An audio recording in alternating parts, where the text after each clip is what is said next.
Monologue number 1.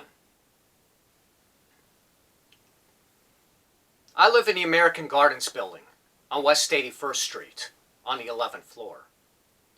My name is Patrick Bateman.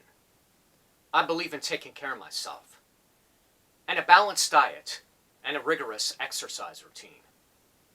In the morning, if my face is a little puffy, I'll put on an ice pack while doing my stomach crunches. I can do 1,000 now. After I remove the ice pack, I use a deep pore cleansing lotion. In the shower, a water-activated gel cleanser. Then a honey almond body scrub. On the face, an exfoliating gel scrub.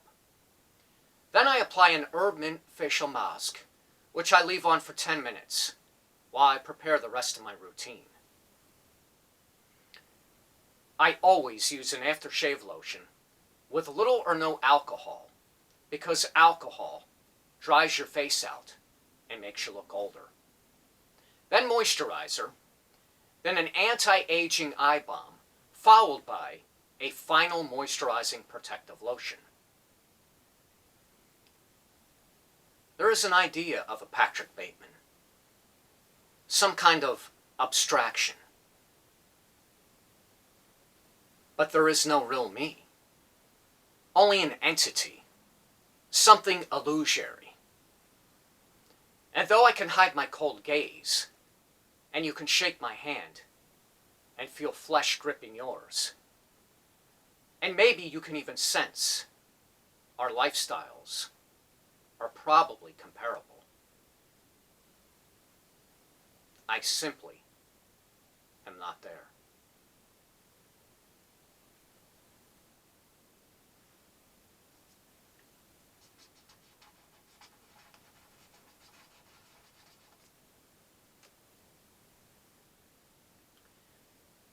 Monologue number 2.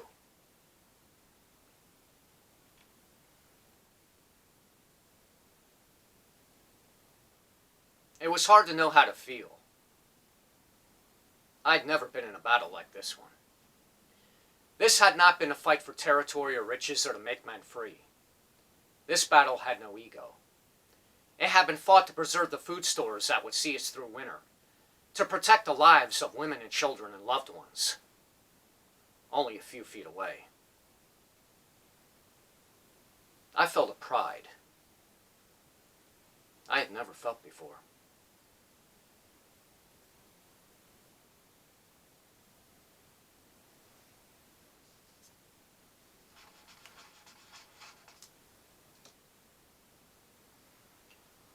Monologue number 3. I don't believe it. It's like when I don't try to get girls, I do. But when I really like one, which I do, it's like you're running away from me. I just want you, Tia, but you won't even give me a chance. I mean, what am I supposed to do? It's like I try too hard. I mean, I ask you out, and I ask you out again. And they're all no's. I bring you flowers. They're all kind, I know. But what does it matter what kind of flowers you like? I'm trying, Tia. I went to every store last night looking for roses that might be just as beautiful as you. And those are the only ones that came close. Tia, I think I'm in love with you. But of course that doesn't matter to you, Annie, because you're so interested in my past. I would do anything for you, but you won't even give me a chance. I swear, I wouldn't do anything to hurt you, because you're one of a kind. I want you more than anything in the world right now, and I just hate I can't have you.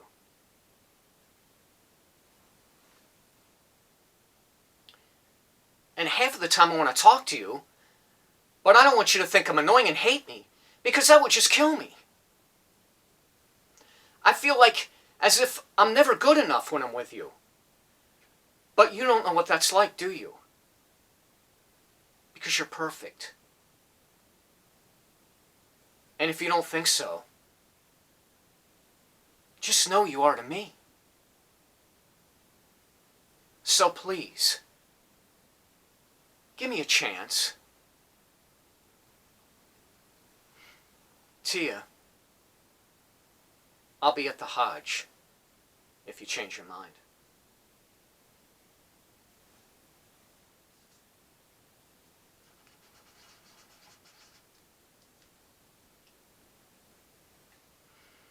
Monologue number 4.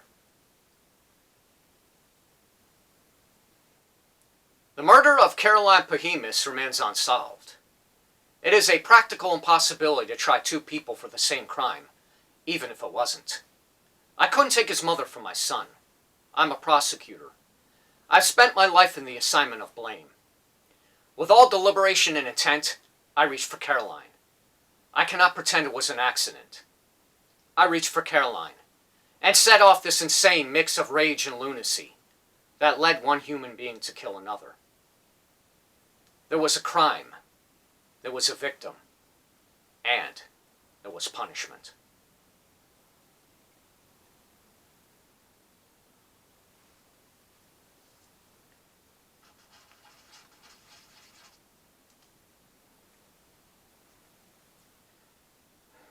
Monologue number 5.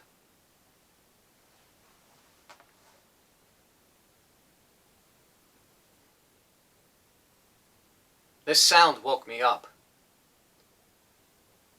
Sound of a small animal that got trapped or something. Never heard a man cry. When I saw my father in the kitchen, all I can remember was the ashtray. Must have been 100 cigarettes in there. Ash, like a little mountain. He stopped crying and he just sat there, watching TV on our little black and white. I think he didn't know what else to do. He saw me standing in a doorway and he just goes, "Your mother left. She's not coming back." Just like that. Smoking cigarettes and eating a TV dinner at 6 in the morning. We lost our dog the year before. I wanted to make these posters, so if she was lost, someone could call us, like the guy who found our dog. To this day, my father will tell you, he helped me make those posters, but he didn't. He sat there and drank a case of beer. And I went around by myself on School Street, asking people if they'd seen my mother. Her name was Doris McCrae. And her mother had a restaurant called Carol's in Tangerine, Florida. Still there. I let myself think that's where she went. But somewhere along the line, I came to terms with the fact that if she left for a reason. She didn't want to be my mother anymore. And she wasn't coming back.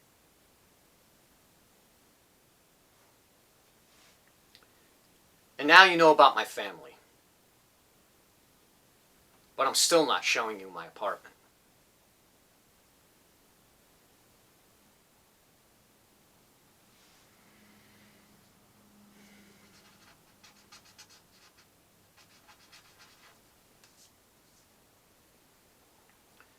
Monologue number 6.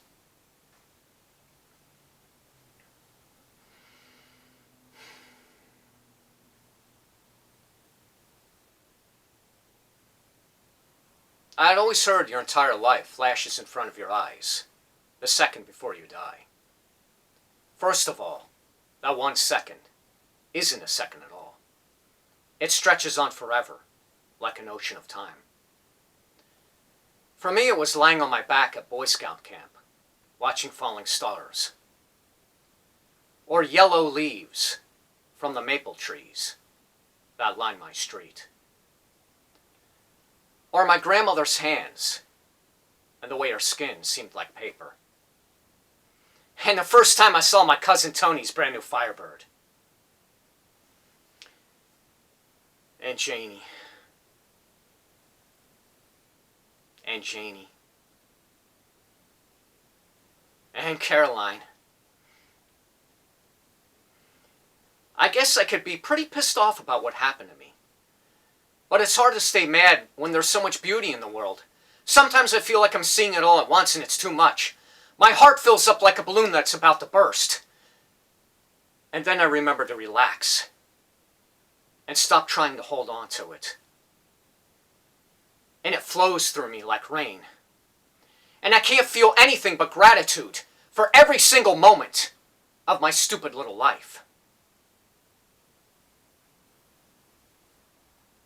You have no idea what I'm talking about, I'm sure. But don't worry. You will someday.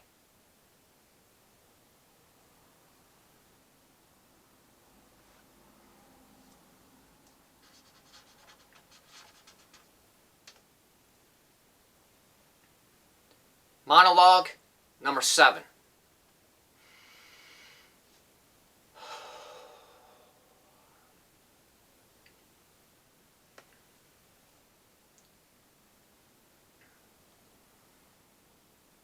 Gareth used to prefer funerals to weddings. He said it was easier to get enthusiastic about a ceremony one had an outside chance of eventually being involved in. In order to prepare this speech, I rang a few people to get a general picture of how Gareth was regarded by those who met him. Heavy seems to be a word that most people connected with him. Terribly rude also rang a lot of bells. So very heavy and very rude seems to have been a stranger's viewpoint. On the other hand, some of you have been kind enough to ring me and let me know that you loved him, which I know he would have been thrilled to hear. You remember his fabulous hospitality, his strange experimental cooking, his recipe for duck a la banana, fortunately, goes with him to his grave. Most of all, you tell me of his enormous capacity for joy, while joyful for highly vocal drunkenness. But I hope joyful is how you will remember him, not stuck in a box in a church. Pick your favorite of his waistcoats and remember him that way. The most splendid, replete, big-hearted, weak-hearted as it turned out, jolly bugger most of us ever met. As for me, you may ask how I will remember him, what I thought of him. Unfortunately, there I don't have words. Perhaps you will forgive me if I turn from my own feelings to the words of another splendid bugger. W.H. Auden. This is actually what I wanted to say.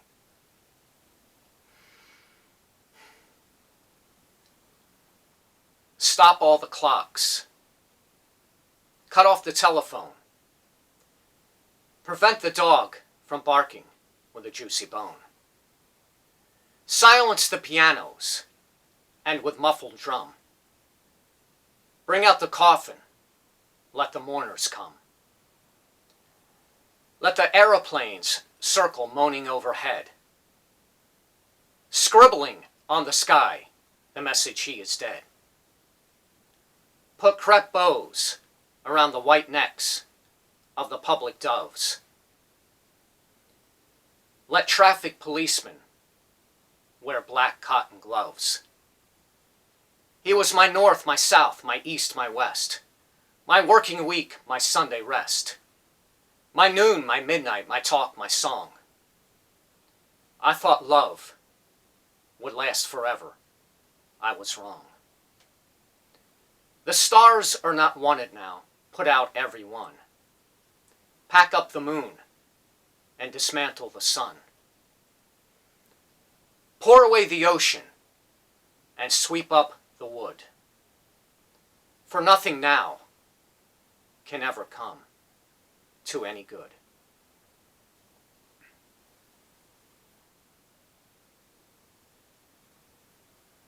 Thank you.